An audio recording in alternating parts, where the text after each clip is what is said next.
So let's have a look at Battle of Yaldabaoth. So first things first is it's basically over the same 8-bar series of chords. So we have a kind of B power chord for 2 bars, a C power chord for 2 bars, a C sharp power chord for 2 bars, and back to C power chord for 2 bars. And then that repeats for the second half of the solo exactly the same. So you can kind of look at this as 2 8-bar sections. So that puts us roughly, well, you could choose to play lots of scales over it, but basically what Eddie does is play B harmonic minor with a couple of tweaks to match the chords underneath. So this opening section here, this bend up from the F sharp to the G, that's because an F sharp is going to sound pretty harsh over the C, bend it up there. This note here, again, Infant Annihilator, love the leading note. So if you look on the fretboard here, we're in the key of B minor, right? This A sharp needs to go up only 1 fret to hit B. So your ear wants to hear that rise, and so they give it to you here. What's cool is when he does this little descending figure with the slides, notice he starts on B, and here he plays A instead of A sharp. So if he played that A sharp, you'd want that rising feeling again from the leading note. And on the descent, instead, he plays A rather than A sharp. So this is a kind of nod to classical melodic minor conventions, which I think shows that if you didn't already know, Eddie knows his classical stuff. One nice thing I'd like to note here is as we transition from the kind of melodic section into the kind of shreddy section, the shreddy section starts before beat 1 and then lands beat 1 with the highest note of the line on the root note. So it's a really kind of strong landing into the shreddy part. And that's the kind of thing I think you could easily incorporate into your own solo writing. Okay, so this fast run has a few tricks that are probably worth mentioning as well. First thing to note is it's in 16th note triplets or sextuplets, but the melodic pattern is in groups of 4 notes, right? So this is a descending B minor arpeggio. This is that same 4 notes repeated.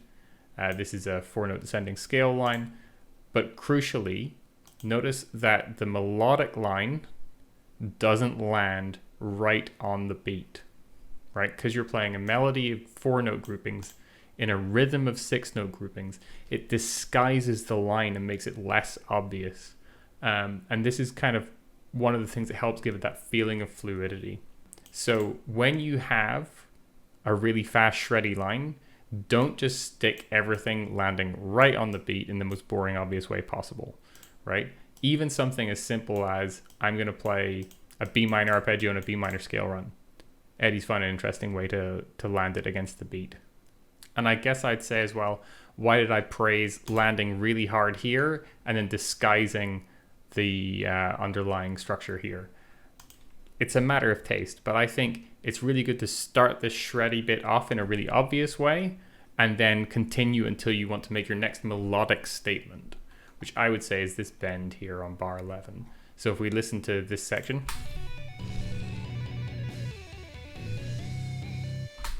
so guitar players kind of do this a lot where they'll cram in their fast lines and then they'll wander towards a point they want to land something melodic.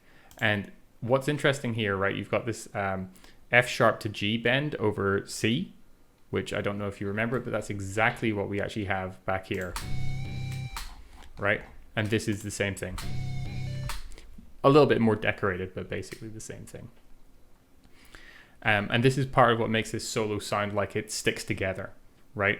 It's revisiting one of the most prominent ideas from the first half in the second half, even though it's adding all this shreddy stuff. This line, so when guitar players tap things, they tend to find it really hard to think about doing different things with their different hands. So this is a really good example of that. Basically, the left hand plays a B minor chord in a really simple voicing, and the right hand taps it up 12 frets. The end here,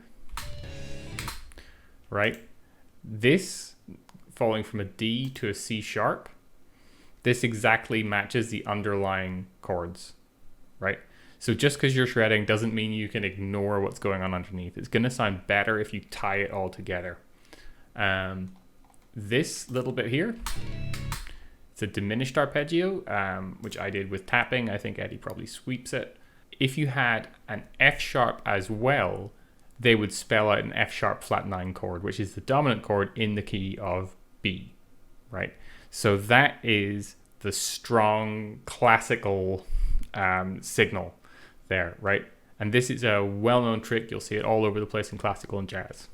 So this implies B harmonic minor again. Then we've got a kind of little bluesy bit, and then it ends on a C. Why C? Because the chord underneath is C. One thing I've said again and again is Infant Annihilator are very strong at using the leading note. So that's the note 1 fret below the root note because it wants to rise. The note that's 1 fret above the root note wants to fall. What note is that? It's C. When this drops 1 fret, we're going to land on B, and we're going to be home for the song and the next section.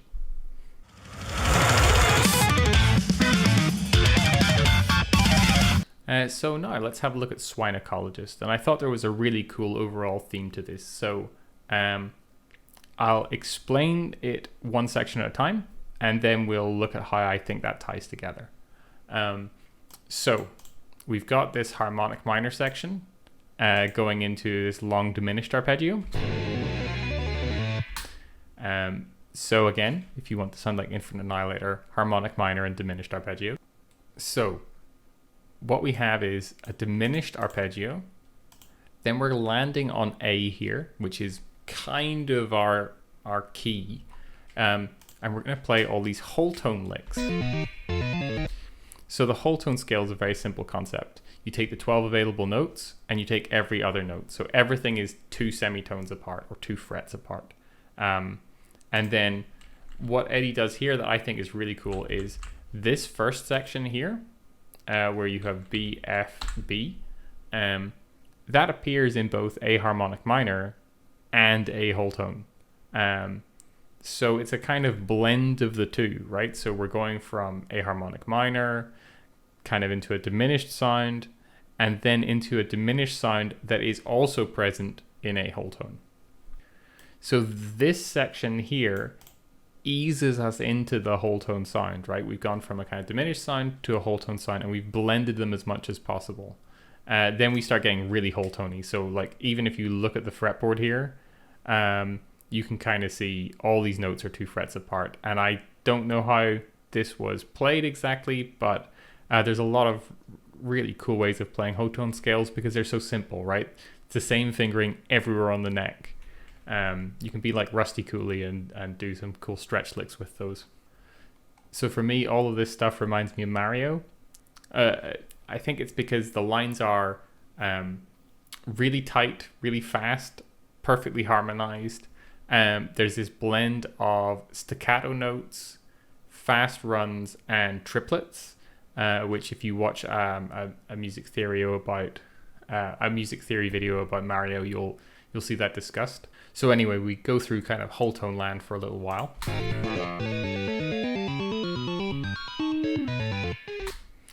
Then this little bit, this is chromatic. Then we're back to whole tone, and then we're into full chromaticism, right? So again, there's that kind of easing us into the next section, right?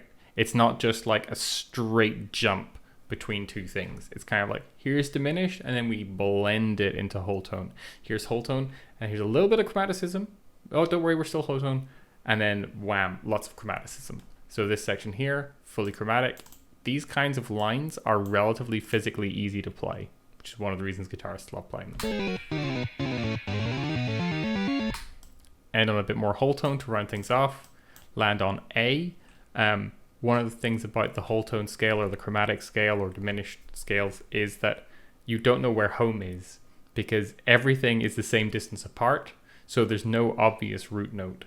Infant Annihilator kind of get around this by just really emphasizing an A at the end, and they start with one as well, right? And there's a few kind of anchoring A's through this solo. But what I thought was particularly cool about this solo is that what's happening is we're starting with these diminished, then whole tone, then chromatic, and that's a shrinking of interval each time. So you take all 12 notes, you take every third note, then every second note, then every note.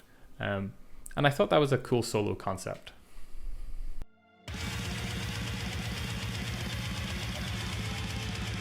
So another solo I thought had a kind of cool concept tying it all together was the intro solo from Necropocalypse. So first things first, I listened to the guitar solo and I was like, oh, that's kind of nice. But nothing really reached out and grabbed me as worth discussing.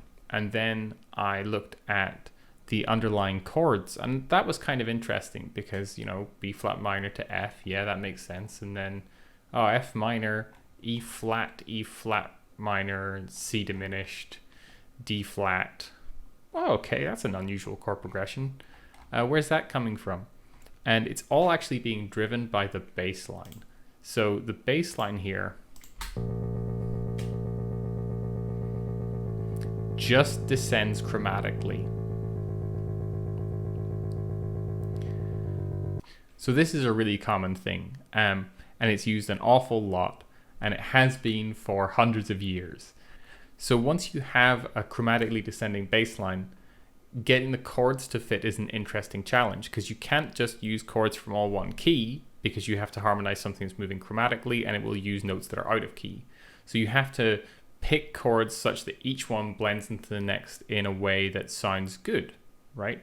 So it's kind of an intellectual exercise. Now you could do it by ear, but this is the kind of thing that learning music theory is really good for. And I'm pretty sure that's exactly what's happened here, that it's been worked out, that it's not just by ear. And one of the reasons I would suggest that it's designed is because it's so clearly thinking orchestrally, right? So the guitar solo has its part to play. It's not just that they've written a melody and they've fit everything else around it. They've created harmony, right? They've created an ensemble piece. And you can see that because every bit of the arrangement is doing its part to support this chromatically descending bass line. The chords are composed of the melody notes that are most prominent in the lead. Then they're composed of these kind of tremolo picked notes in the background, which are kind of like the strings. And then obviously the bass line is descending chromatically the whole time. So the good news is if you like the sound of this, there's a ton of literature about how to harmonize chromatically descending bass lines, whether you want to sound like classical music or you want to sound like jazz. And I'd really recommend you go and check that out. So a couple of other things worth highlighting are that here in bar 12, we have a really classic kind of 2-3 suspension in the melody. So most of these lines so far start with a chord tone. Right, so each of these 2-bar sections is a long sustained note that outlines the harmony. This note builds tension, right? This is the 2 of the chord underneath. It's an F over E flat minor, and it's bent up a semitone into the minor third. So absolutely straightforward, but it just adds a little bit of variation. And I thought it was a simple device that you could definitely reuse. One other thing is, it's quite plausible to me that this whole section was composed backwards. And by that I mean they had the first big riff of the song and they were like, well, what goes into this? And if you have a big riff that's based around G flat major arpeggio, then the obvious thing is you want a D flat chord to end your intro. And that's exactly what's here. And then you could actually build the rest of the chord. If you know you want to end on a D flat, maybe you have a chromatic bass line that leads you there, and then you compose the rest of the section over that. So compositionally, I think that's quite plausible. And as always, Infant Annihilator, very strong harmonic minor leading into next section.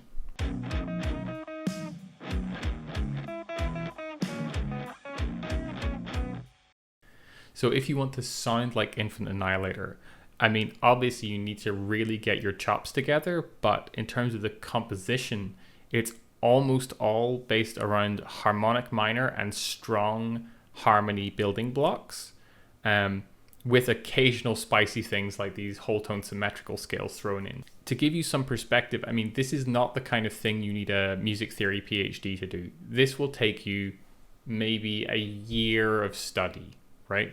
And a year of study, if you love this kind of music, that could be a lot of fun.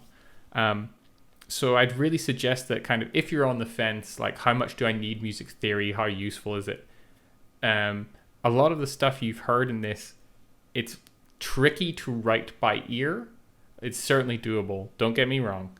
It's tricky to write by ear, and the music theory gives you a really strong foundation for these kinds of structures. So I hope I've encouraged you to first of all dig into music you enjoy and figure out why it works, but also to see how these same building blocks appear again and again in Infant Annihilator, and that they are repeatable and useful, and that's why music theory is useful. So yeah, I hope you had fun. More solo suggestions in the comments. Obviously, I'm gonna do more Meshuggah ones. I am just scared of them. Thank you very much. Bye.